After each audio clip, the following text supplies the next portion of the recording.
I finally did it. I finally did it.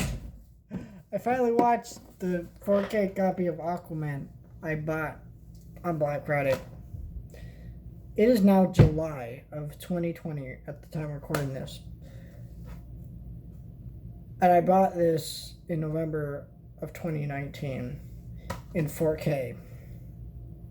I hadn't watched it until then. So what is it? This is like the 6th or 7th month of the year. Yeah, 7th month. Okay.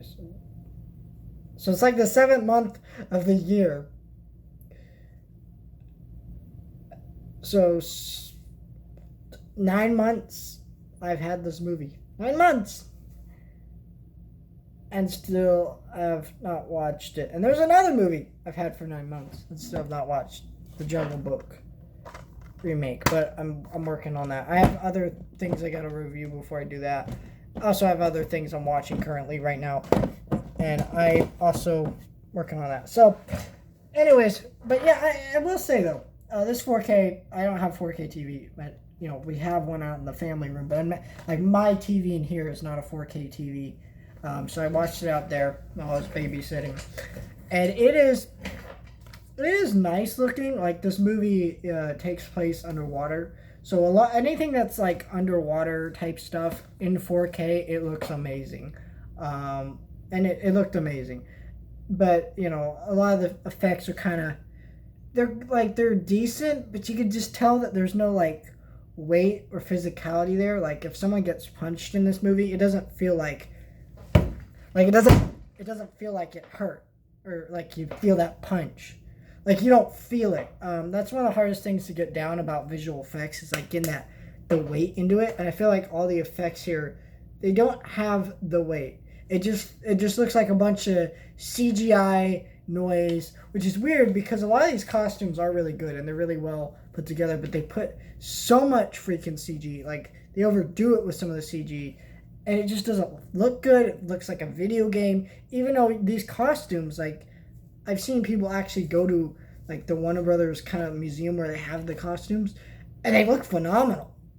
My friend actually showed me some images. He went there, and it was like, wow, this actually looks incredible. And, you know, I've seen people review this movie, and they're like, yeah, it's really bad. Or it's been like, well, it's cheesy fun. Okay, but this is not a cheesy fun movie. It's just a bad movie. It is really entertaining, and it's ridiculously fun to watch. Like, it's really stupid. But it's not self-aware, I don't think, enough to make it, yes, this movie's cheesy, and it knows it's cheesy, and it's having fun with that, right? I feel like Wonder Woman's that, because in that movie, you know, it's dark when it needs to be, but when it's cheesy, it knows it because, you know, there's a lot of references to Christopher Reeve's Superman movie, which is a really stupid movie. And I believe even Patty Jenkins has mentioned that was one of her influences there, and, you know, that's a really corny, stupid movie. And when you see you know, so it feels tongue in cheek there because, like, essentially she's referencing and, you know, kind of playing around with the Superman formula to bring this character Wonder Woman onto the screen. This doesn't feel like that. There are times it feels like that where they have like an octopus in the middle of a battle scene in the background playing the drums. Like that is kind of cool, right? But it's kind of ridiculous. But I don't know if that was just something they put there that was really dumb. A lot of the acting here is really bad. Like Jason Momoa is having fun and he's making lines almost work well, but he's not. But the lines he's saying are not good. He's just delivering them in a way that almost makes them convincing. And that's a lot of the cast here. And you got some great people in this cast. Like, you know, you got William Dafoe here and just Amber Heard's not really that great of an actress. But her wig here is just awful. Like, you could tell it's a wig, and it just looks so bad. But and she's just not. You can just tell she doesn't give a crap about this movie, honestly. there's petitions out there to get her removed because of some of the allegations against her and Johnny Depp, which I am all for, because number one, she's just not that great in this part and then in the role, and just some of the allegations out there have a lot of evidence and backing towards them. I'm not going to go into it here. You can look that up, but I would say believe more the Johnny Depp side of this story, because Johnny Depp has more truth and evidence behind it. Amber Heard's side of the story is way more fake. Way more fake. That's not even a sentence. It's just way. It's way too unbelievable, and there's less evidence, is all I'm trying to say.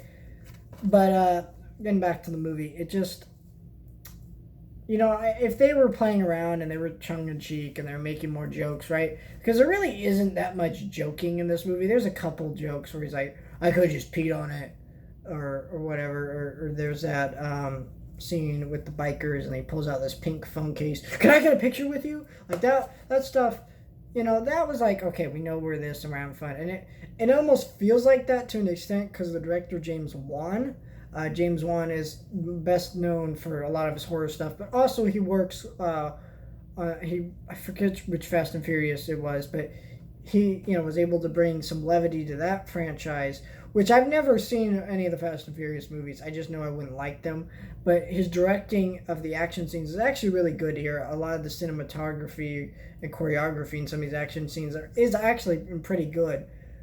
But again, it just doesn't feel like there's any weight to the action sequences. Like, part of, I'm talking about with the effects. And then the other part of it is, I don't feel any tension for these characters. Because I don't really care whether these characters live or die. They're not really characters, right? Because these characters start, falling in love with each other in the human world over, a terrible song montage that is really stupid. And it's ridiculous. And how dare you make a cover of Toto's Africa with Pitbull? That's just a no-no. And I'm sorry, but that guy's at the end of his career for a reason. That guy is not that great. He was never that really great of an artist, and he's just throwing away any integrity that guy ever had away now with this crap. So I'm not gonna act like I don't like this movie. I find it ridiculously fun to watch, unironically, but I can't give it a positive review because it's just not a good movie. It just isn't. There's so many things wrong with this movie, just little things I can make fun of and nitpick, little plot holes, moments, and just stupid lines of dialogue. A lot that scene where, so you're saying they killed my mom because of me? That's terrible child performance. That was awful. Just so much stuff. This movie's just, oh my gosh, this movie is just something else. It's a beast within itself, but it's, I don't know. I think if they just would have played the dumb and stupid aspect of this movie up just a teensy bit more, it could have been something where I could have go, yeah, it's stupid, but it knows it's stupid. It's playing around with that, but it just doesn't. It doesn't play it up quite enough. I still think if it looks like a fun, good time to you, then it would be. But I'm just saying, this movie is the type of movie that you're supposed to watch once and never think about again.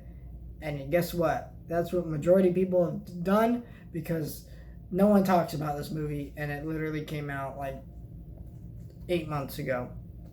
That's not even a year ago.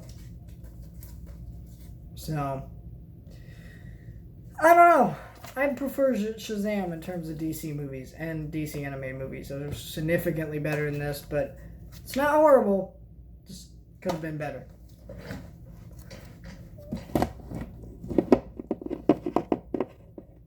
Also, stay tuned for some more videos on my second channel. I got some things that I forgot to record over the last couple days, and I'm going to actually put them out. Also, I got a review for the second season of Phineas and Ferb coming out today, so stay tuned for that.